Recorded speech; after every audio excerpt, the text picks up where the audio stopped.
About 10 years ago, I found myself walking into what felt like a sinking ship. The company was failing fast, down from 50 employees to just 3, barely hanging on by a thread. We specialized in making these tiny, ultra-precise custom parts, but past mistakes and clunky processes had dragged us to the brink. When I arrived, I knew my job was to breathe new life into this place. I was ready to roll up my sleeves and put in the work, even though the odds were against us. I was young, driven, and desperate to prove that I could turn ruins into something profitable, something respected. I was the kind of person who believed you could fix anything if you knew where to cut, where to invest, and how to inspire people to do better. One of the first hires I made was a guy named Bob. He wasn't spectacular by any means, but he had a few skills that kept the engine humming.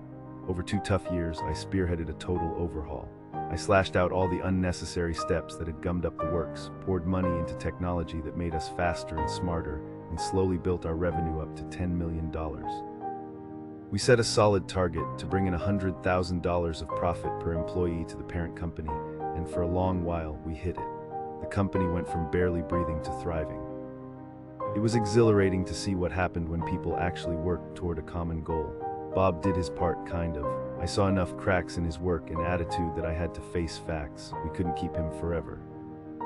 It was a tough conversation, but I told him straight up he had 2 months to find somewhere else to go.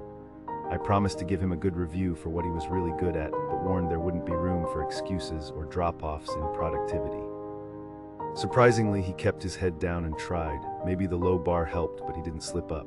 Then one day he moved on. He found a job at one of our partner companies. I did not hear from him to use me as a reference, but that was okay.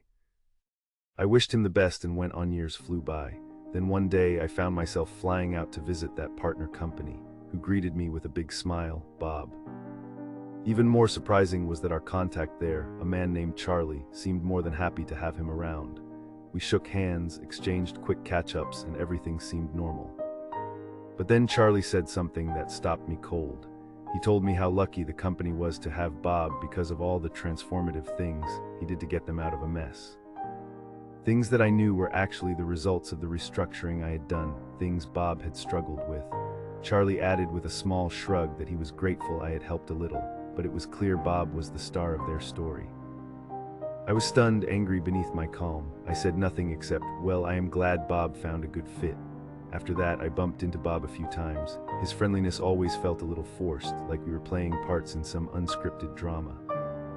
Eventually, I left the company myself for a new challenge. I trusted that I had left things in capable hands, the new general manager being someone I handpicked. The company survived ups and downs, including the brutal hits dealt by recent events like the pandemic, but it held steady. Time went on. Then came the moment where the worlds collided again in a way I never expected. Bob, having somehow lasted all these years at the partner company, lost his job. Honestly, I was not shocked. He was never the most dependable. Word traveled, and soon enough, Bob applied for a prestigious role at my old company. The general manager called me, confused about Bob's exaggerated claims of being the architect behind the company's transformation. They wanted to know what I really thought. I told the truth. I described Bob's strengths without hiding his weaknesses and made it clear who had done the hard work behind the scenes.